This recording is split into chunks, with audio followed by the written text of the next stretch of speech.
perfect qualities of the levels and paths, and thus swiftly attain the state of Vajradhara.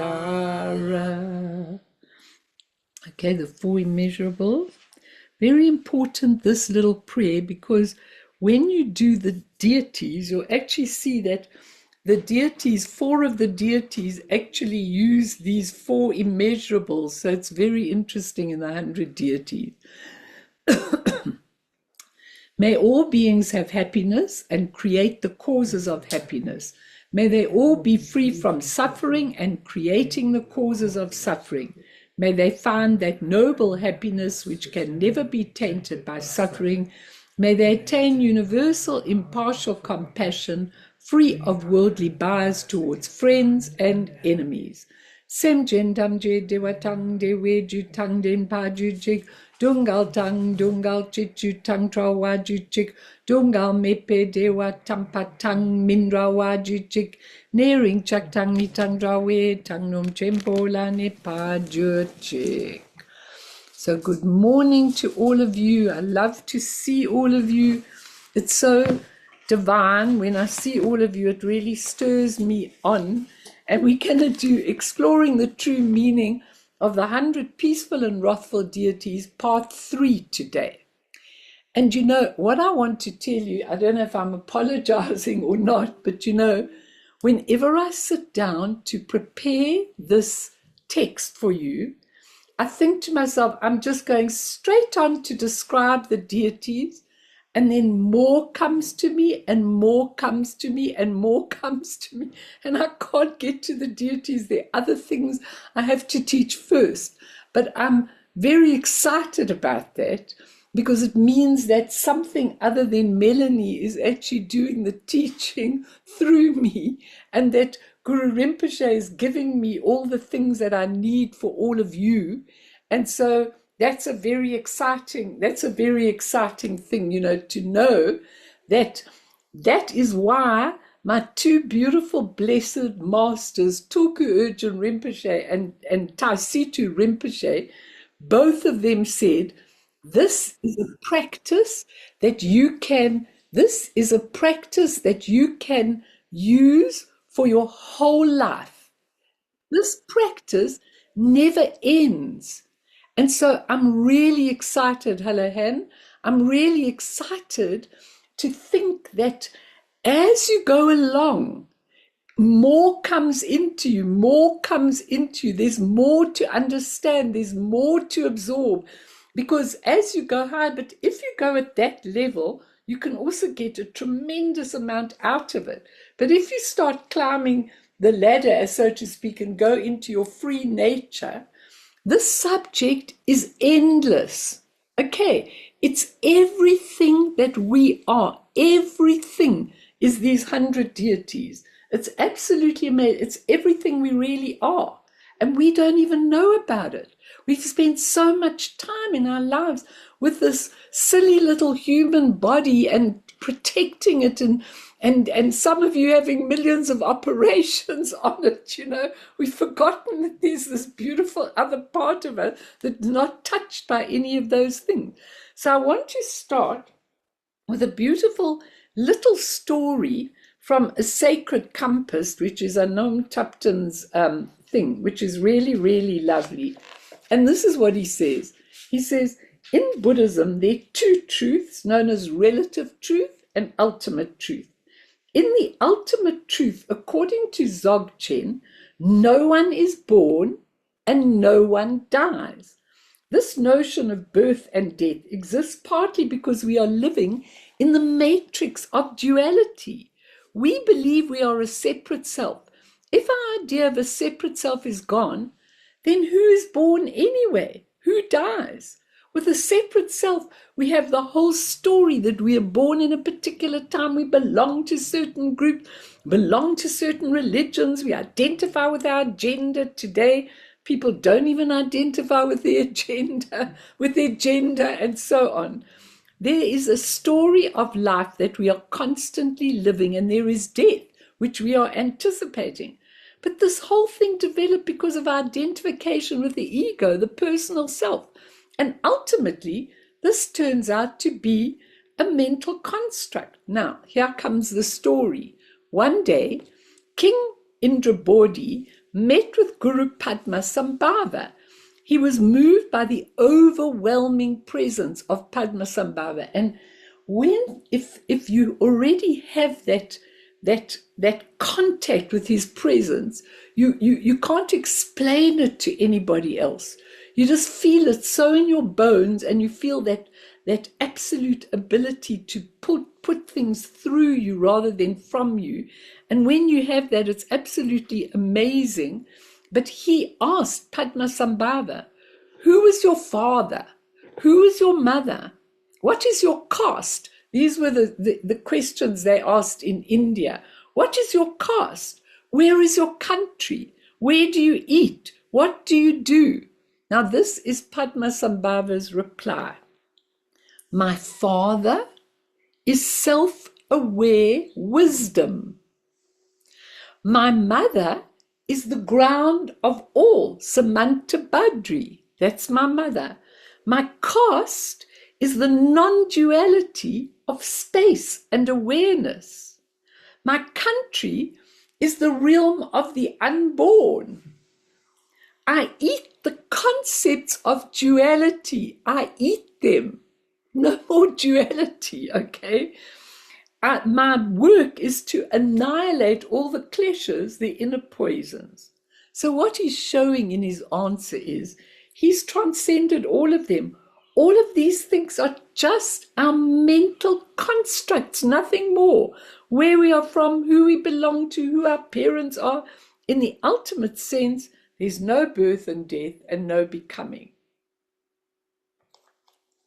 So even when you go to the Bardo of Becoming, which I'm teaching in the evening group, the Bardo of Becoming, you don't really become anything until you've stopped becoming.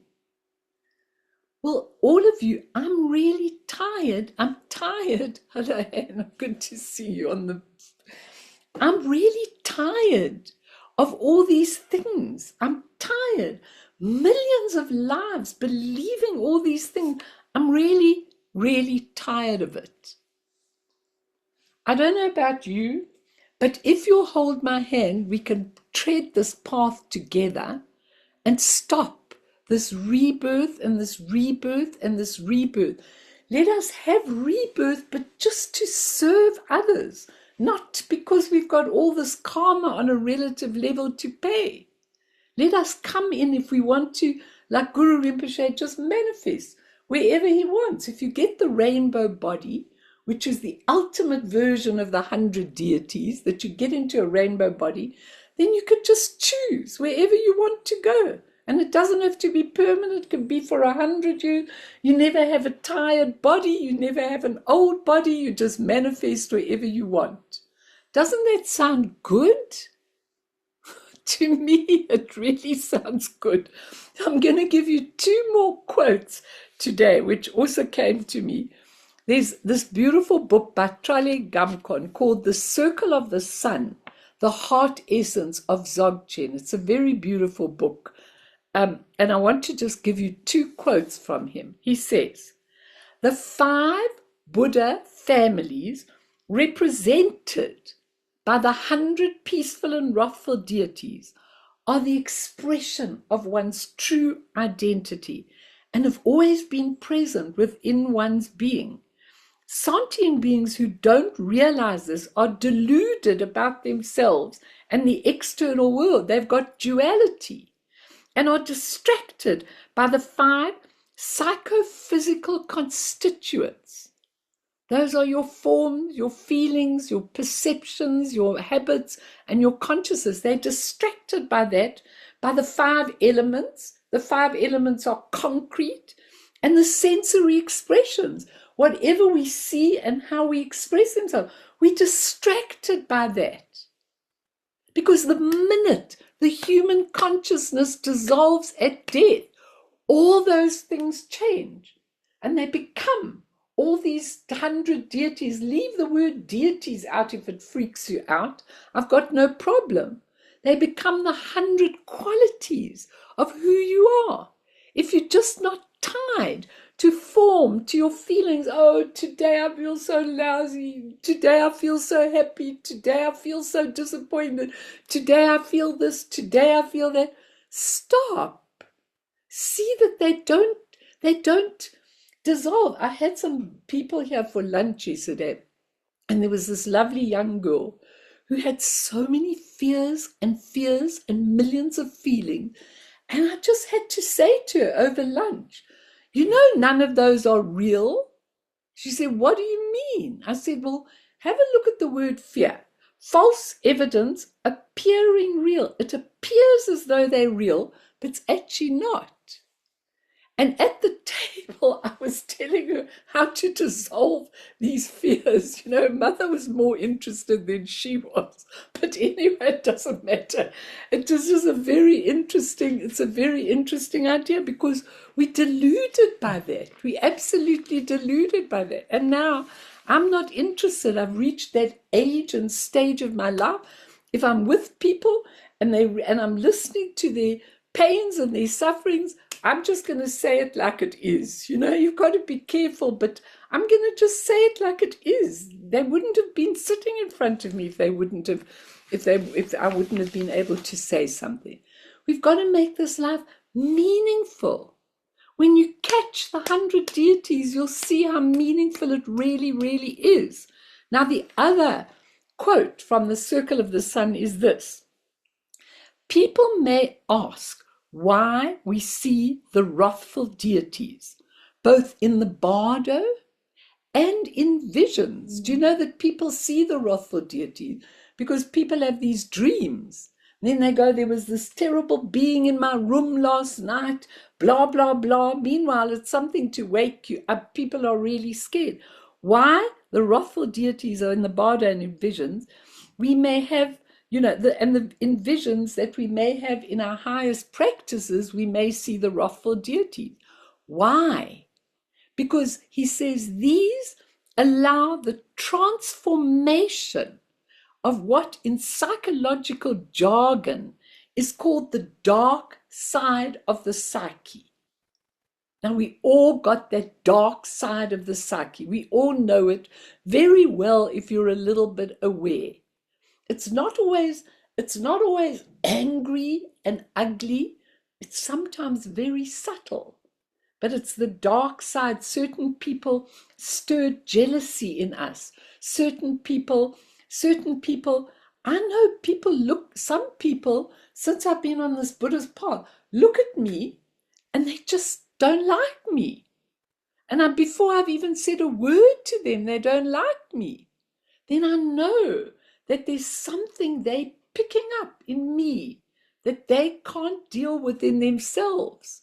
So you have to react to that with compassion, a lot of compassion. He says the dark side of the psyche. The wrathful deities represent our hatred, our resentment, our traumas, our fears, our anxieties, etc. He says this happens even when dreaming, having nightmares. We see beings that may not normally exist, but they're a product of our own imagination, brought about by whatever unresolved psychic tension there is in us. It means we do not only come in touch with the positive aspects of ourselves, as symbolized by the peaceful deities or beings, or whatever you call them, qualities if you want to call them that, but we are also able to transform and change these aspects of ourselves that we find difficult to come to terms with. Now, I'm sitting with people the whole week, and it's not only in counseling, it's often people I'm just meeting. And I see that there's so many people that can't come to terms with very repetitive things in their lives. It is so important that you all come to terms with these repetitive things, because these are your dark, relative, karmic imprints. And what you all want, if you want to obtain what you want to obtain by being able to recognize, know the 100 deities, what we need to do is to look at what is repetitively being shown us and learn how to overcome that, how to see it as a blessing rather than a cursing, that we've got this blessing in order to clear ourselves. I'll just open that for the moment because, Bern, after that, I'd like to do the mandala again with the mantras, which we can all try. But before we do, just let me see if anybody wants to say anything about their lives or about what they're struggling with. You know what? I really am so happy if you speak in this group, because you've got to be able to come to terms with those real underlying dark sides of the psyche, which are not always, they're not always wrathful and ugly. They can be very, very subtle. Certain people, you just evoke a certain reaction in us. Anyone want to say anything? Are you all okay? Okay, butt in when you want to say, everybody. Please do, because it's really important that you understand this and that you are able to do it. Then you can go on to the practice that I'm going to teach you about a lot. Just the practice. We can't do it, but we can certainly go through it a lot of times. Okay, the practice of the 100 deities, which is absolutely exquisite. So Can let's I, just do, please, sorry, Gail, please, please, this, Kasturi first, yeah? this dark side of the psyche, Yes, it comes up constantly, yes, especially when you're low and yes, you're feeling down and you have pain or you can't sleep at night. It surfaces so badly at times. You just don't know how to deal with it. How does very one good. fight that? How Okay. does one overcome that? Let's talk about that. That's a very good question. Just mute yourself when I'm talking, then you can unmute again, because otherwise the videos go a bit haywire. You know what? It's such an important thing, because if you look at these dark deities, the wrathful deities, it's a fascinating thing, because if you look deeply at them, the fiercest ones, the ones with 5 heads and claws and octopus things and everything, those are just the wrathful forms of the beautiful deities. And why are we seeing them? They really are the beautiful deities. I mean, Mahakala is the most beautiful deity, but Mahakala comes across, because he's the big, big Dharma protector. Okay, so he's got to really get you into action.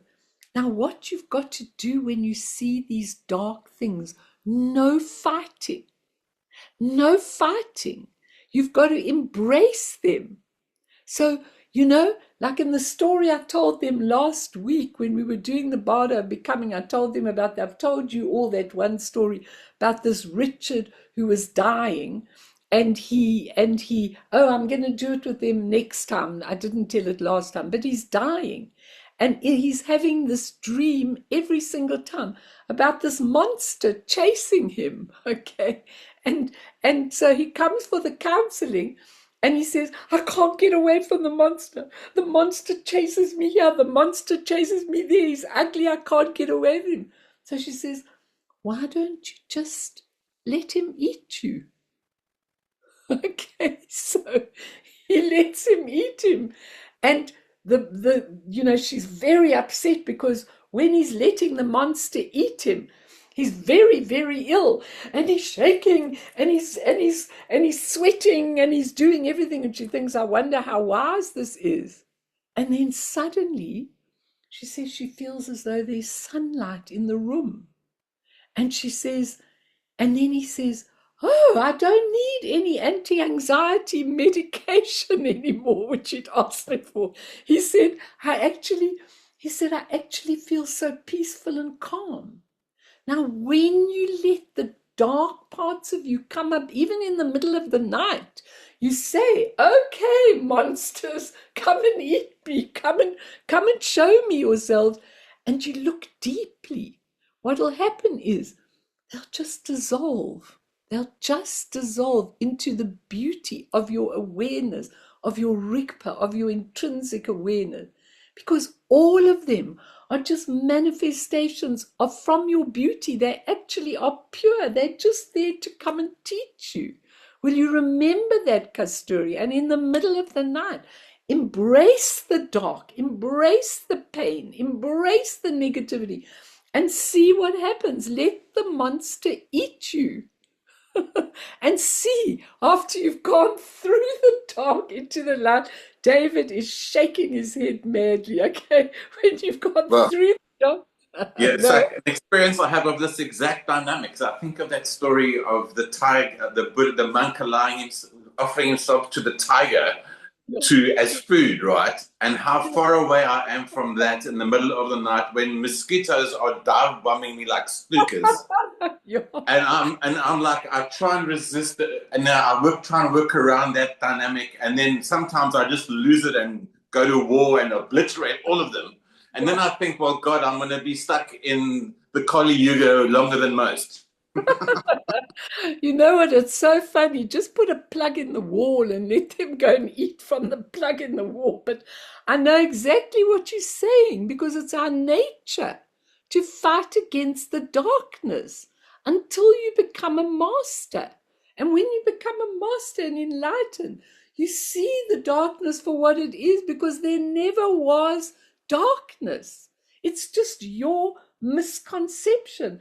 When it comes out of purity and beauty, it can only be purity and beauty, but it's disguised because of your perception, not because it really is what it is.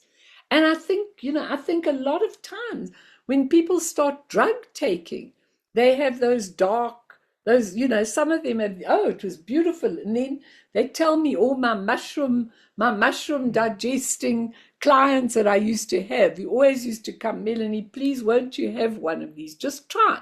Because what you're teaching about really gets you to that place. Then I go, you know what? I don't want to get there via mushrooms. I want to get there via my own resource. But Melanie, just try it once and then you'll see. And I go, no. And then they come back to me later after all these divine experiences. And then they say to me, oh my God, the last one I went through was so ghastly. There were all these negative forces around me and everything, and they were attacking me, and I'm never doing it again. I go, okay. So you came first to the peaceful deities because your mind opened. But then, if you use that as a resource to open your mind, it can become dark after that. So why not just do it like I do? Struggle along and just do it without the use of that. Sorry, Gail, you wanted to say something. Please do. No, it doesn't matter. It's probably not at all relevant. I was just sort of I realized recently that until I started learning about Buddhism, I must have been living under a mushroom because I actually didn't realize how how hideous the world was and how hideous the people in it were. And it sort of opened my eyes to stuff that I must have pushed so far away. Is that normal? That's normal. But you know what's so interesting? That sometimes when I am mad with a leader, one of the leaders that are doing foul things and everything, then I go to myself, I'm going like, I often walk up and down talking to them, to stop all these evil things on the planet and killing people, millions of people, and deceiving themselves because they're going to spend eons in the hell realms. I'm really trying to give it to them. When suddenly I think, how would a Buddha see them? That was the beginning of our thing. How would they see them? They would see what they were doing, but they would know that it's all false, that it all isn't true, and that ultimately all these beings they've got good sides to them. They've got their beautiful Buddha nature. And so you're just praying for all of them to get there. It's so important. So think about that. It really is. And people are so unenlightened. People are so ignorant.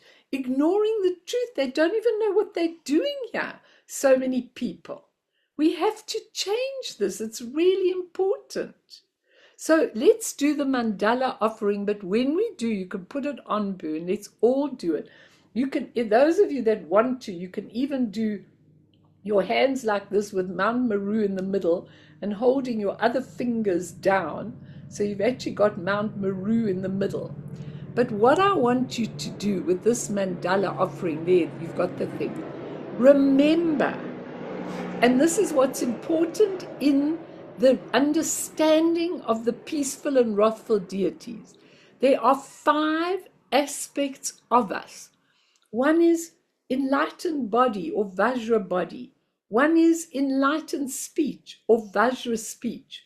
One is enlightened mind or Vajra mind. One is enlightened qualities. And one last one is the enlightened activities. We'll come to them when we're doing these 100 deities. It actually incorporates all the teaching of the Dharma. But those 5 are what we're doing. And then remember from last week, the mantra on bodhicitta at the bottom, which we'll all do together now. The mantra on bodhicitta is really, really, really important. And I want us all to say it, because the bottom mantra is for the peaceful deities. It's about bodhicitta, your wonderful way of being there for all sentient being. And the wrathful deities is where they come with their rulu, rulu, hum, jo, hum. And it's really, really important for all of them to actually see it. So there you are at the top. Okay.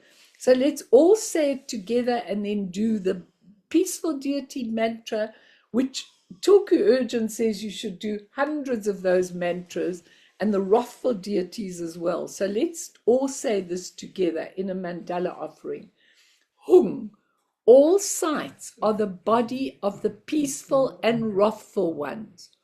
All that is heard is the sound of mantra. Thought-free awareness is the space of luminosity. That's the mind. The ocean-wide realms are filled with clouds of offerings. That's the qualities. Innumerable activities free all beings. Those are the enlightened activities. This is the all-pervading mandala of the victorious ones. Everything is perfect in the continuity of one taste, good or bad or whatever. So let's do the mantra. Bodhicitta Maha Sukha Janana Dhatu A. Bodhicitta Maha Sukha Janana Dhatu A. Bodhicitta Maha Sukha Janana Dhatu A. Bodhicitta Maha Sukha Janana Dhatu A. Bodhicitta Maha Sukha Janana Dhatu A. Bodhicitta Maha Sukha Janana Dhatu A. Bodhicitta Maha Sukha Janana Dhatu A. Bodhicitta Maha Sukha Janana Dhatu A. Bodhicitta Maha Sukha Janana Dhatu A. And the wrathful. The wrathful, Jerry. Rulu, rulu, hung, jo, hung. Rulu, rulu, hung, jo, hung. Rulu, rulu, hung, jo, hung. Rulu, rulu, hung, jo, hung. Rulu, rulu, hung, jo, hung. Rulu, rulu, hung, jo, hung. Rulu, rulu, hung, jo, hung. Rulu, rulu, hung, jo, hung. Remember those. Thanks, Jerry. I need that page back. Thank you.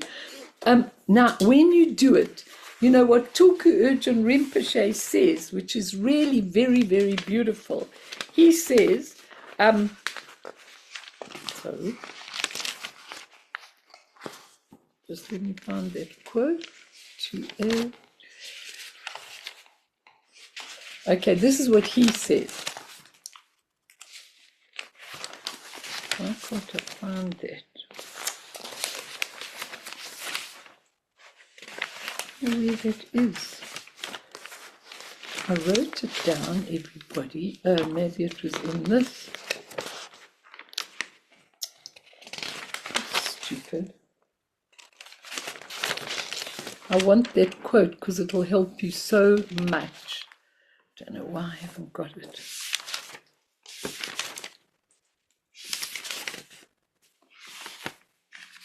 What have I done now? Oh, well, I can't find it. Sorry, everybody. I had it. I wrote the thing down so that I could have it, and I don't know why. I haven't got it now.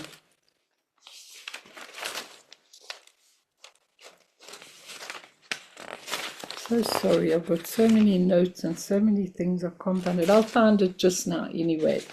Don't worry about it. But it's very strange unless it's in here. Oh, here it is. Okay.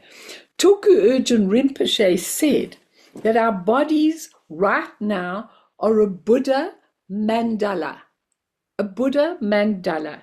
He was questioned extensively on this statement and replied, your aggregates, that's form, feelings, perceptions, habits, and consciousness, your aggregates, your elements, your actions, and your sense bases, which are within us now, are all a mandala. So when you die, absolutely everything is dissolved into, is your mandala when you die. And it's the most amazing, amazing thing, because it's right there and you would be able to see it as soon as you die. So let's just look at how are these 100 deity practice, how do they come to us? Why has Guru Rinpoche emphasized we should really know them? Because they are us.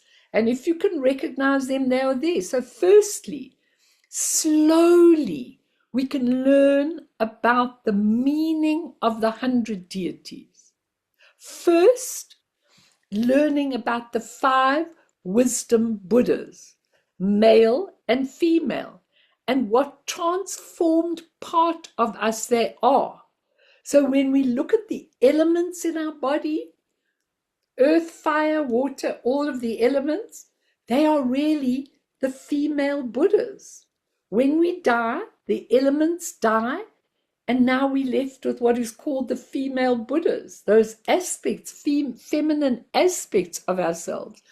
When we look at ourselves and we look at each thing is something else. After we get rid of that and we've gone down, we have to see how everything transforms, which I'm going to give you all the detail of what transforms into what. Everything in the psychophysical body is transformed after death. Now, the most important thing for all of you is start recognizing that now. Recognize, know, start studying these teachings. That's the first way. Then slowly we will expand that with the Zitro teachings. Those are the teachings that Guru Rinpoche left for us. We will expand your knowledge of this slowly, but I don't care how long it takes. For me, what I'm saying today is very important because there's got to be a basis before you can understand it. If I try and jump into the understanding of it, you'll lose it. So for me, it's really important that you understand this properly, okay? So that's firstly, we study. Secondly, we start studying the bardo of Dharmata, or the bardo of reality, the second bardo after death, okay? The second bardo, which teaches us that everything that we will see after death, we'll first see the 5 Buddhas and their consorts. We'll first see the 5 Buddhas. Then the 5 Buddhas will manifest into their entourages and they'll become 100. The 100 will probably become 1,000, but let's stay with the 100 peaceful deities that we're going to see first, okay? Now, when you get to that bardo, and please remember this, if any of you die soon, which can happen to any of you, remember what I'm saying. The sounds, the rays, the lights that you are going to see there. First, in the first bardo, you go to the clear light. In the second bardo, you start seeing the sounds, the rays, and the lights, which represent the body, speech, and mind of the deities. Now, these are very, very loud and vivid. Very. Okay, I don't have an idea of them, but I had a slight idea of them when I was given stuff in India when I went on that long retreat. I used to see colors. In my room, they used to appear, but not colors that you could ever have any idea of here. And what I used to do when these colors used to appear in my room as I was meditating, these vivid colors, I used to get so, let's not say uncomfortable, let's say blissful about the colors, that I used to run around the room. Truly, if you would have seen me, you would have thought, shame, she's lost the plot. I used to go, this is so beautiful. I can't believe it. I used to run there and there and there because I could see all these vivid colors. I can't see them anymore, but I saw them then. And let me tell you something, those colors are so bright, they're enough to kind of scare people. And the sounds, they call it the sounds of 1,000 thunderclaps. The sound is so loud. They call it you have one thunderclap and you jump. So when there's 1,000 thunderclaps, why? Why such a sound? Because we don't have the limit of our physical ears anymore. So the sound is breathtaking. Okay, it's so loud. And the rays are so exquisite. The colors, the mind, everything is so exquisite that we see it, that most people faint even before they see anything. If you're in another religion, you might see the deities in a different way, but all of you will see the Buddha deities. But the thing is, they are very, very bright and all of that. And I want every one of you, if you come to them, to say, the 100 deities are coming. I'm not at all afraid of the sound. I'm not afraid of the lights. This is beautiful. And just go to them. Go to them. Blend with them. Never get afraid, because if you get afraid, you will lapse into an unconscious state and wake up in the bardo of becoming, which is more familiar to you than is that bardo. But I want all of this to be familiar to you now, because it's exquisite. It really, really is exquisite. Okay, that's point 2. So firstly, we can study them.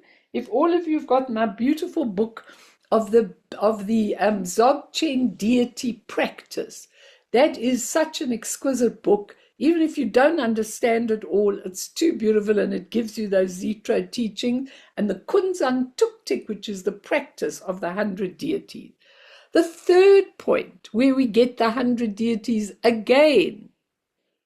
So first we study, then we know we can study the bardo of reality or dharmata.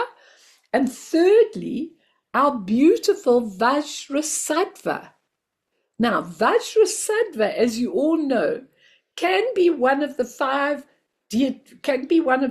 wisdom Buddhas, the mirror-like wisdom. You could call it Vajrasattva or Akshobhya. Either one, they're interchangeable.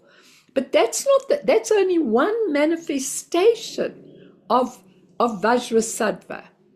When you do the Kunzang Tuktik practice, Vajrasattva, who is right in the middle of the mandala, comes to give you the empowerments of all the wisdom Buddhas and to clean up all your aggregates and everything else. Vajrasattva is the one who does that. And then they tell you to look at Vajrasattva in the middle of your heart. Now, Vajrasattva's mantra has how many syllables? 100 syllables. So when we go Om Benza Sato Samaya Manupalaya Benza Sato Te Nupa, there are 100 syllables. And the 100 syllables, each syllable represents one of the qualities of the deities. So learn the mantra. Learn those other mantras I've just given you and learn the mantra of Vajrasattva. Because every time you do that mantra, it clears everything in you, making you ready for the 100 deities. So it's really important to do Vajrasattva and also do it for your families. Do it for all your people when you're doing it. I always visualize Vajrasattva coming into me, and then I visualize all that light going into, and in my prayers, I'm doing all my family, I'm doing all the people that are struggling, I'm giving them all those Vajrasattva practices. Emaho. Number 4, I'm just giving you an overall thing about how much teaching. I never intended giving you this. I was just going to teach you the other. But when I was trying to go to the other, my pen kept going in this direction. So this is the direction, obviously, that I have to teach this, and that's it. Okay. So the next level of practice is the Dzogchen practice of Trekchö and Togal. Trekchö and Togal. And what's the meaning of these two practices? You cannot do these practices unless you get empowerment from a master, but you could certainly study them, look at them, and know them. And if you want to really look at Trekchö, I know that Lama Lena gives it purely straightforward. If you go onto Lama Lena's YouTubes, you'll get the whole description of Trekchö, and you have to have Trekchö before you could do Togal. And what is Trekchö? Trekchö is called the cutting through practice.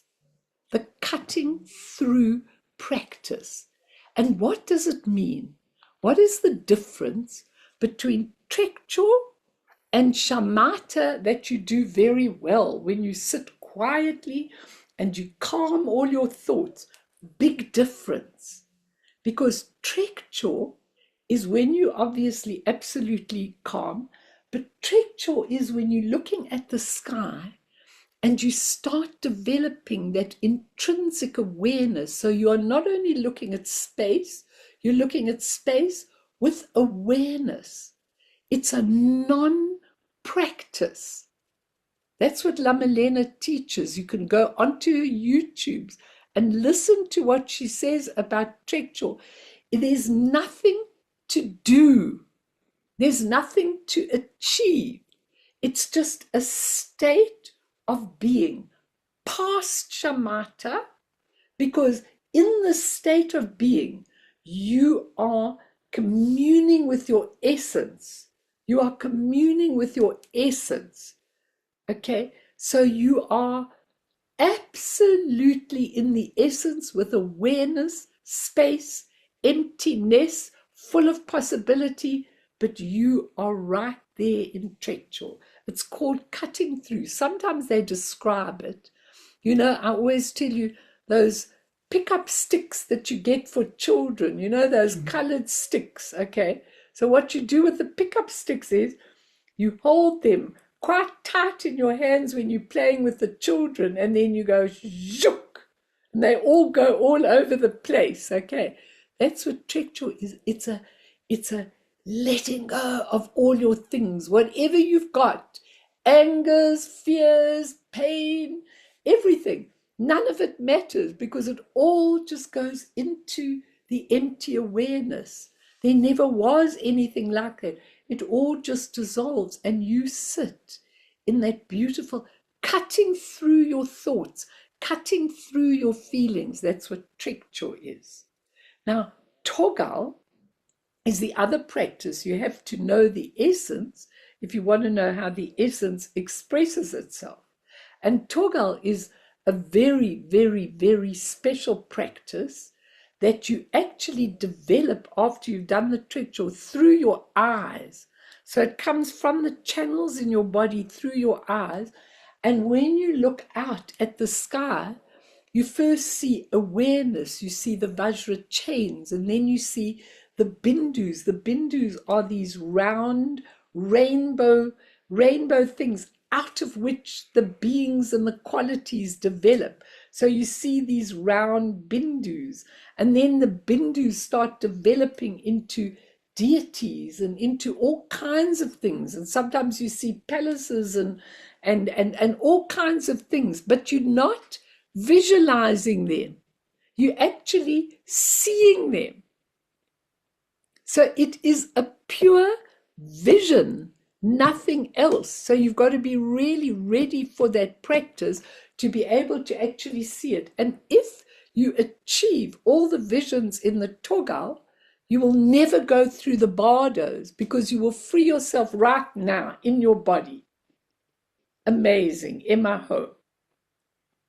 So if any of you want to travel somewhere else in the world and find a master who'll give it to you, I think you should try and get Lamalena. I think she's the only one I know. I don't know if Corin wants to say something who actually does all of this. You know, the others don't seem to dare to do it, you know. But the thing is that you can definitely listen to her YouTubes. They're for anyone to listen to.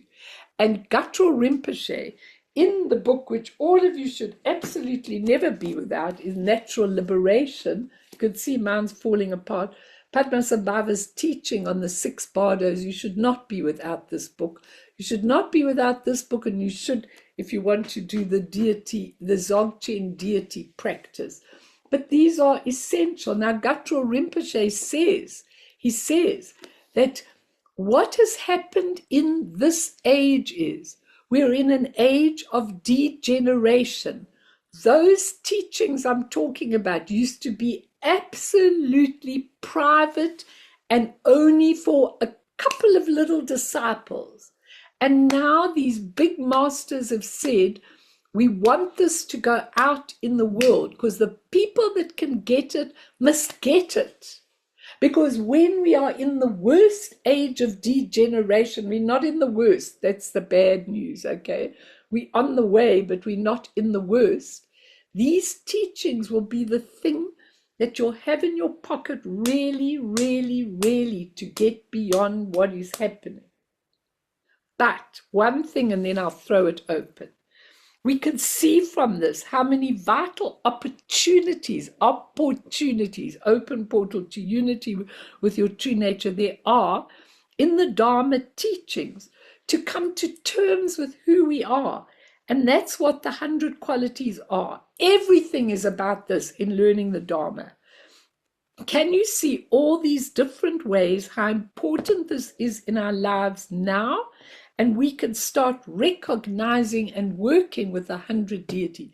Even if you take, you can't see the cover, unfortunately, because the whole book was falling apart because I use it every day and it really, all the pages were coming loose. I had to cover it.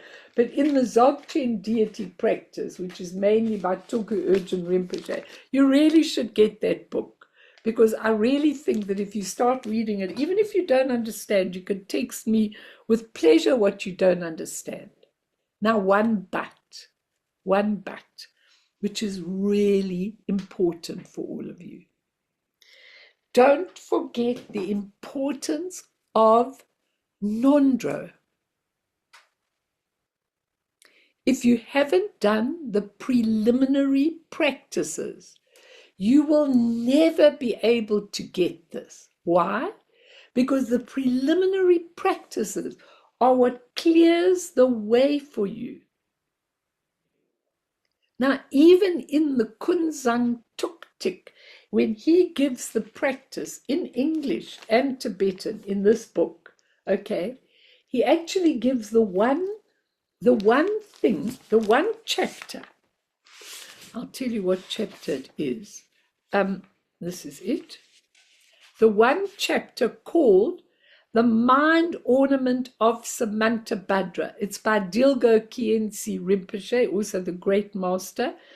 And in this, he actually gives the preliminary practices in a short way. It's amazing.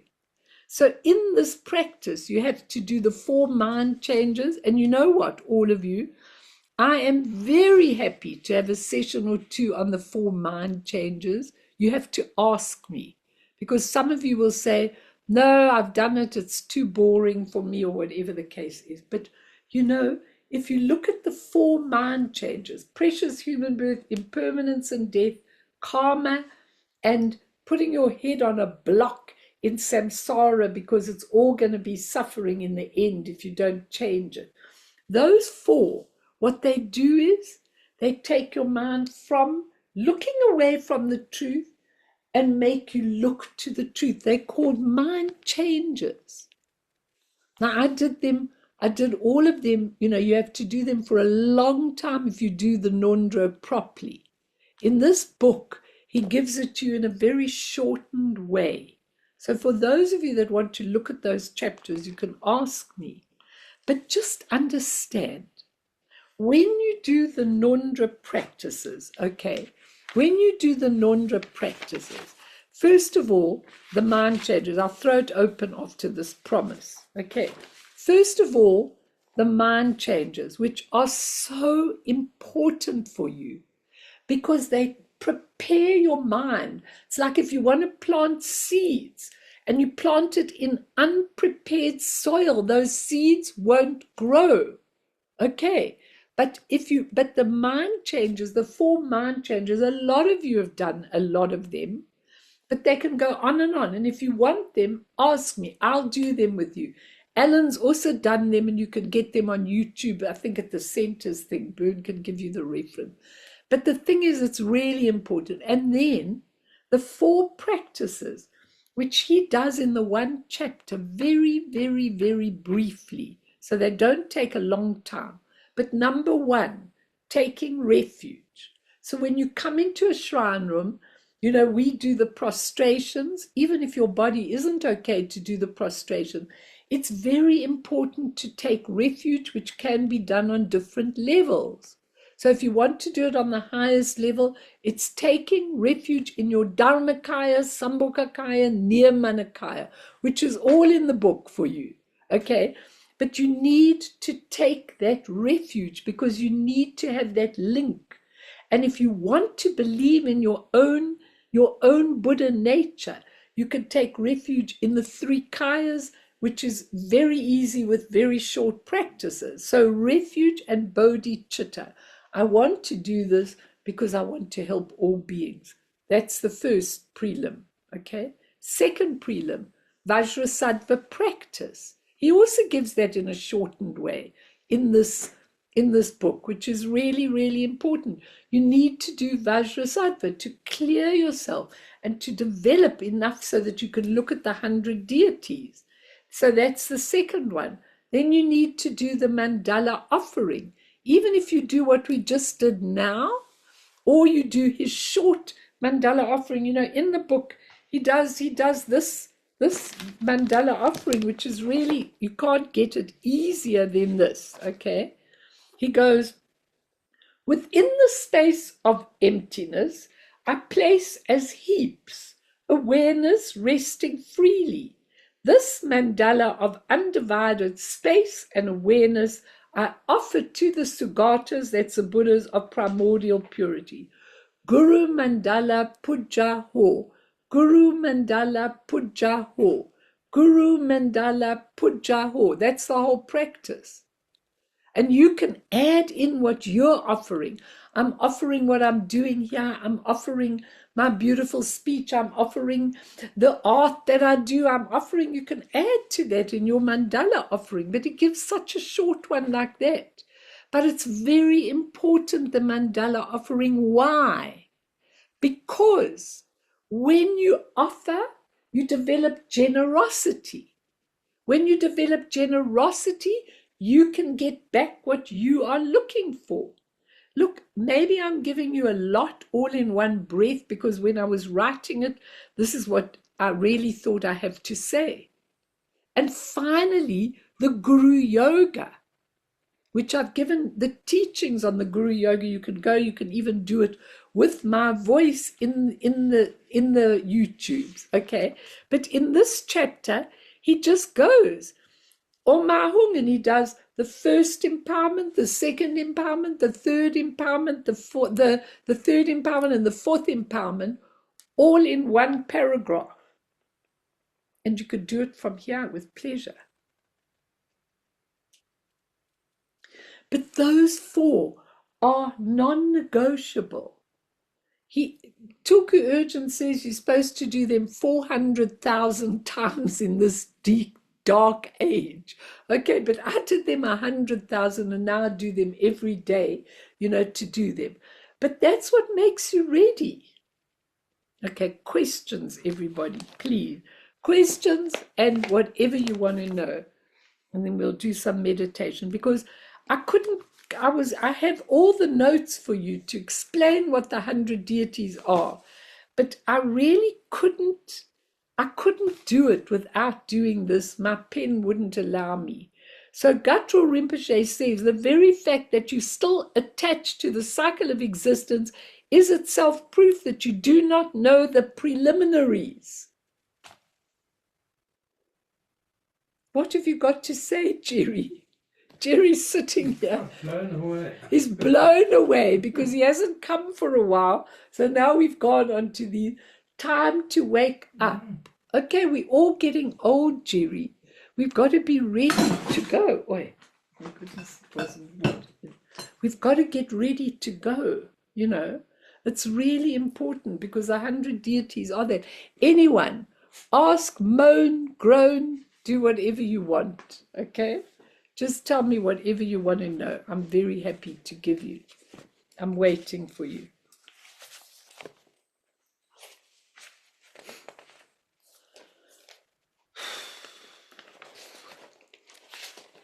In the night teachings, I'm really doing the comparison between this life and the bardo of becoming. So even if you can't come at night, just come and just watch them, because it's important. Have you girls in Australia managed to watch them, the night ones? Excellent. I know Mimi comes and a lot of you come. Molly. Anyone want? Yes, please. There are retreats out there who have as conditions to attending the retreats that attendees must have completed the non-draw preliminaries and the necessary prerequisites. Yeah. So how does one know that, in fact, you can answer yes to that and attend that retreat? I think, David, you can answer yes when you've really done a lot of work on those 4 and on the mind changes.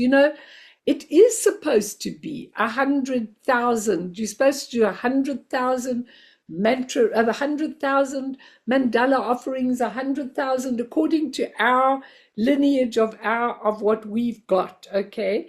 And I think that a lot of people, I think that what the Karmapa actually said was that a lot of people would not actually complete the 100,000, and then they made it to 10,000, that you could complete 10,000 and then you could go.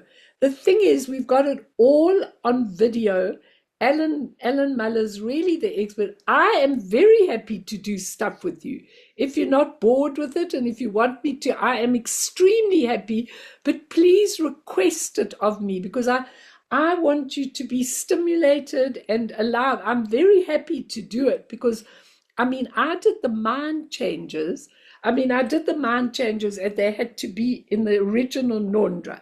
But then when I was in India, and I was kicked out of the monastery because of the permits, and I landed up right in front of the Karmapa's apartment. Okay.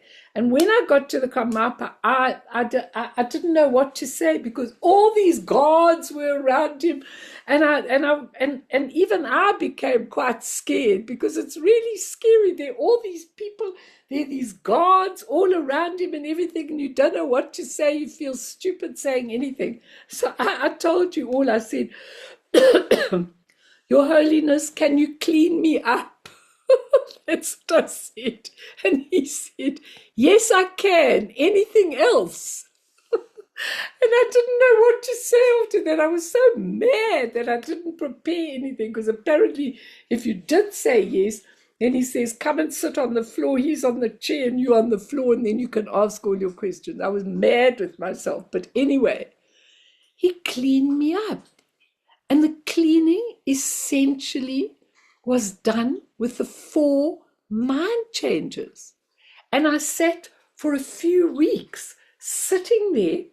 I started with the preciousness of human life.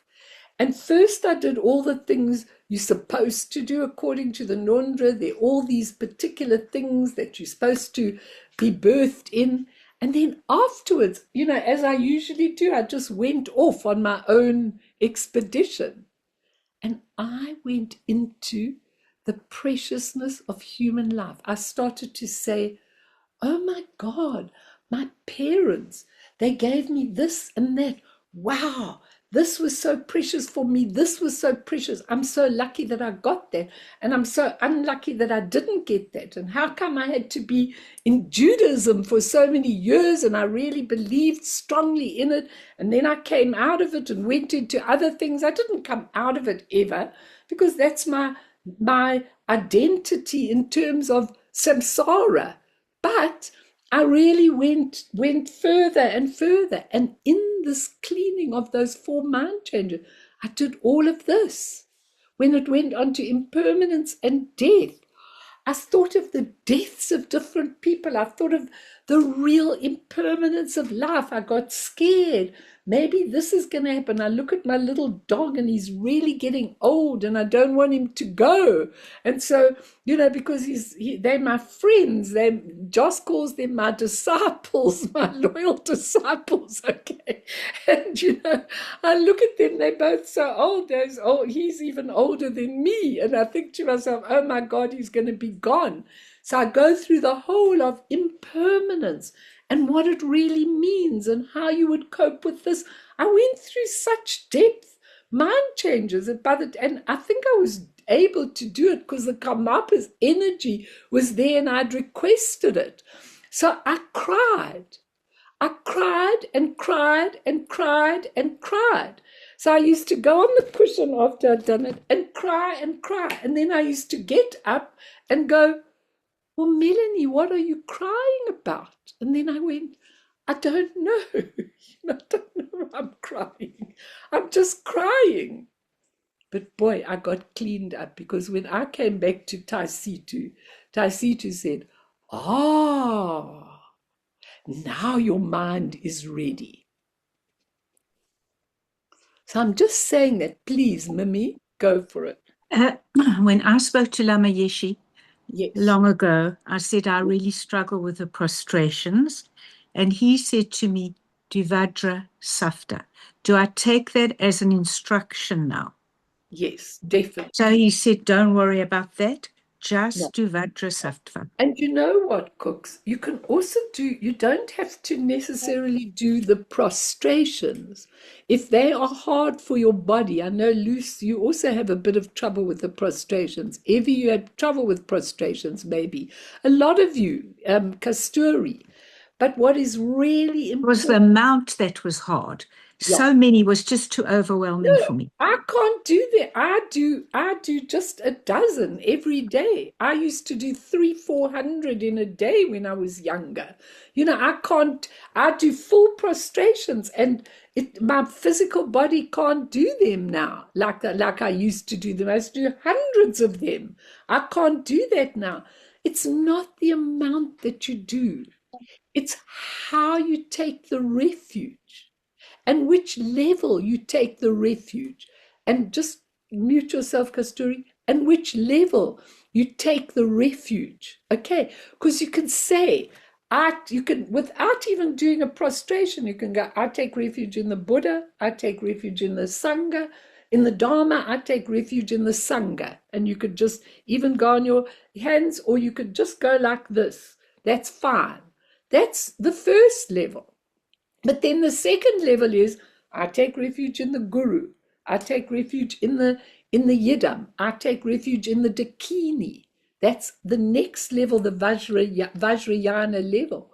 Or you could do the ultimate level, which is, in the Dharmakaya, I take refuge until enlightenment. In the Sambhogakaya, I take refuge. In the luminous nature, I take refuge until enlightenment. In manifest capacity, the Nirmanakaya, I take refuge until enlightenment. Now you could, if you do that, and you do that a whole lot of times, you will find that it is absolutely amazing. And then when you want to do the bodhicitta, I know these so well, but when I'm trying to say them to you without looking, I don't get them 100% right. So, Namo, in the empty essence, Dharmakaya, in the luminous nature, Sambhogakaya, in the manifold capacity, Nirmanakaya. I take refuge until enlightenment, even if you go like that. If you take refuge in your three kayas, which is your Buddha nature, you are perfect. And if you do that without even going on your hands and knees, do 20, 30 in the morning, you've got your refuge. And then the bodhicitta, if you take ultimate bodhicitta, it goes like this. In order to establish all beings equal to the sky in the state of Buddhahood, I will realize the Dharmakaya of self-existing awareness through the teachings of the great perfection. That's the highest level of bodhicitta. We'll send you all of these if you want. So then you've got your refuge and your bodhicitta. You can do a whole stack of those. There are many things you can do. Okay. Vajrasattva. I did the 100,000 originally, but you can do 20, 15, 12, 10, 7 every day. But really visualize when you do it, visualize that white light coming into you. Visualize it going maybe to other people, but visualize it and do it with dedication. When you come to the mandala offering, you can do anyone. You can even do your own mandala offering. You can take your hands like this and you can say, that's Mount Meru in the middle. You could say, beautiful beings of enlightenment, I am offering you today my teaching, my dedication, my devotion, my counseling, my home, my cooking if you want to, my painting if you want to, my this, my that, my the other. You can do that as a mandala offering. Nothing to stop you. It's not the actual prayer, or I'll give you the mandala, or you could do the mandala we did now, or you could just say that. I mean, I told you what he says for Vajrasattva. He says, this ordinary body of momentary delusion is already a primordial pure body of light. In a state of brightness, I visualize distinct and perfect and naturally present Vajrasattva. And then you go, Om Vajrasattva Ah, Om Vajrasattva Ah. You could do that 100 times and you've done your mandala offering. And the Guru Yoga, I've given all the different short ones and long ones in all my teaching. You can go into the playlists, you can go there, listen to it, and get all the teaching from it. Okay, the Guru Yoga is vital. Why? Because in the Guru Yoga, the three bodies, Dharmakaya, Sambhogakaya, and Nirmanakaya, are brought into you from the Guru. You could do it with Guru Rinpoche, you could do it with Lama Yeshe Rinpoche, Ekong Rinpoche, whoever you want, the Karmapa. You just do those three and you could do shortened versions of it. And then you bring it into you. So you can actually take 20 minutes to do that in the morning and then go on to whatever practice you want, or read the Kunzang Tuktik from your book.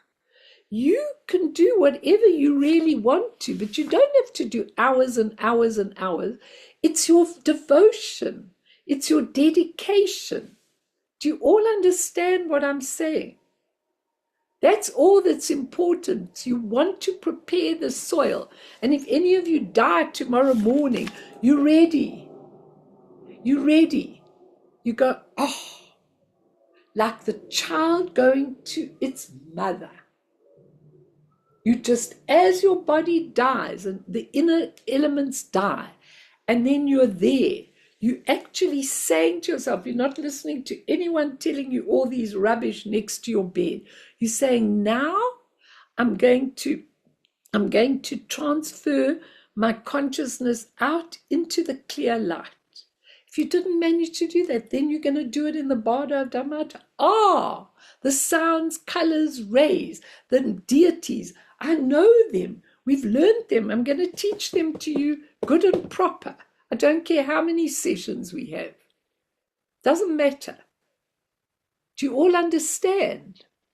Just do the preparation work if you're really serious about this. If you don't mind coming back 100 more times, just hope and pray that you're going to come back to where you get all this teaching again. Let's do a quick meditation. You know, again, I've got to say to all of you that truly, truly, truly, I've got all the stuff to teach you, but this comes every time, and it's obviously the preparation. And if you want me to teach you these things, anything in the Nondra, the shortened version, I'll prepare it for you and teach it in the group, but you must all want it. I don't want you to say, oh, Melanie's teaching the Nondra and I've done it and I know it and I don't want to do it. I want you to really know and embrace the 100 deities. One or two people who weren't here today said, I'm so sorry, Melanie, but I'm going to watch it.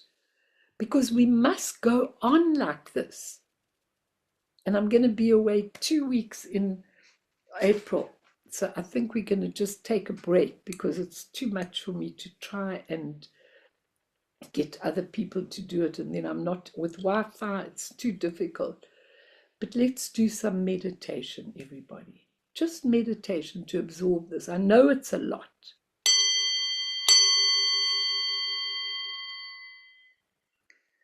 Just remember the most important thing of all this teaching is that enlightenment can be attained in one moment. One moment. Depending on where you are, depending on your motivation, depending on your devotion. Never say, when Yeshe Tsogyal asked Guru Rinpoche over and over again, are some people inclined to take a long time with their practice? Do some people need many lifetimes for their practice? She asked him. Are some people not able to get it?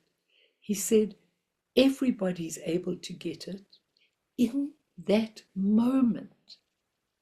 Just when you wake up and you realize what you are here to do. When you are in that moment, you can wake up to it in that second. But you have to go along the path of devotion and dedication. So important. But if for one moment, a few times a day, you take a breathe in to the Dharmakaya, the essence, everything that you are compiled of, open, emptiness, absolute everythingness, and yet no thingness, no concepts, no habits, no anything. Each of the 5 Buddhas, when you recognize them, they dissolve all your concepts, all your habits, all your form, all your everything, if you wake up to those. So breathing in, wake up to your Dharmakaya, your essence, purity, openness, spaciousness. And as you breathe out a longer out breath, let go, let be all the confusions, all the habits, all the stuff we have been conditioned in. Let go of absolutely everything.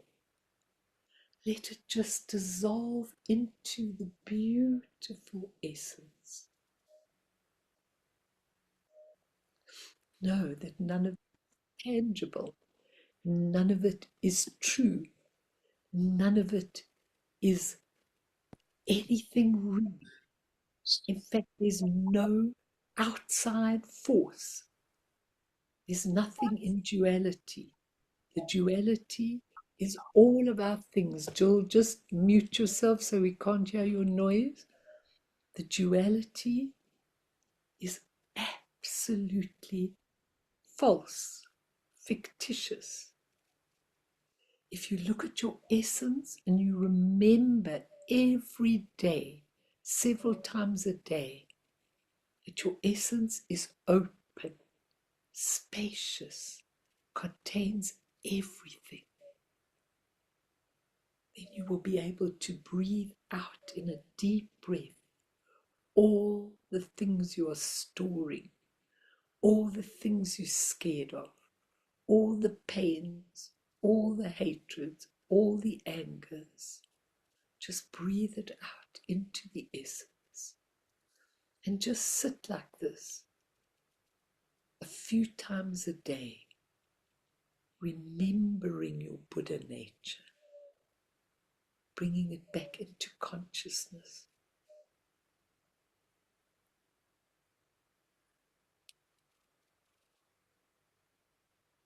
So during your day, whatever you're doing, you're cooking, just sit on a chair for 1 minute, or even stand in front of the pot and just breathe into your awakened nature.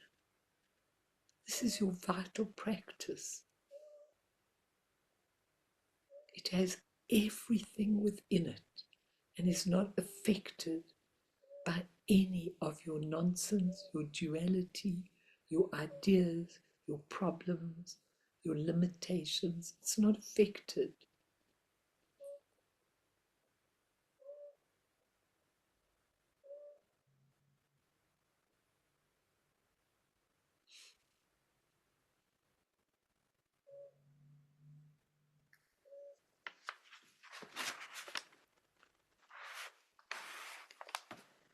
Namo, I take inner refuge in the empty essence Dharmakaya, in the luminous nature Sambhogakaya, in the manifold capacity, as many emanations as I want, the Nirmanakaya.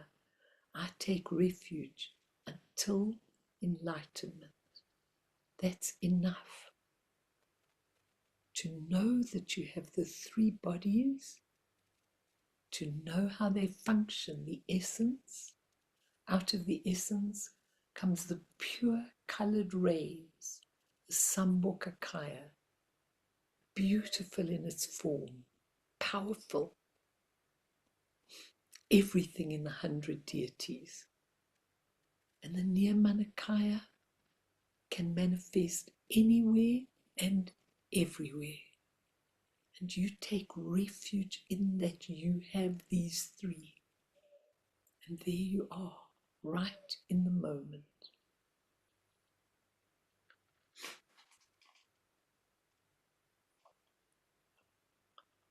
Just remember, these are all poetry. They're beautifully put together, but I am very happy if you do your own.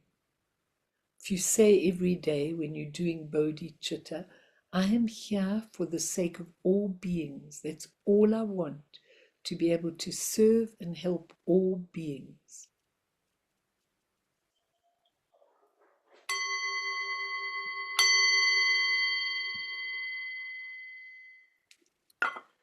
I think I once told you that, what was his name who does that book? I can't remember.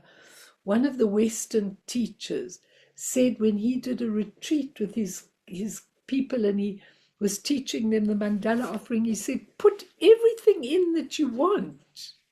Don't be spare. Whatever you do that is beautiful, put it in. Offer it. That's your mandala offering, your true mandala offering. But if you get the book, the Dzogchen Deity Practice, you can go to the chapter that has the short ones if you haven't got time. So let's dedicate, and then if anyone wants to ask me anything, I'm very happy to answer you. And let's dedicate to all sentient beings, all of them, caught in wars, no burn, that's the four immeasurable.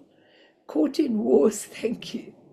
Caught in wars, caught in all sorts of really difficult situations, pain, bereavement. If there's any merit in our teaching, may all beings attain omniscience, may all obscurations fall away from the stormy waves of birth, old age, sickness, and death. From the ocean of samsara, may all beings be freed. Sonamdiye tamche zipane, topne nepe dranam pamshene, chegana chi balak dropaye, sipe sole doa do warsho.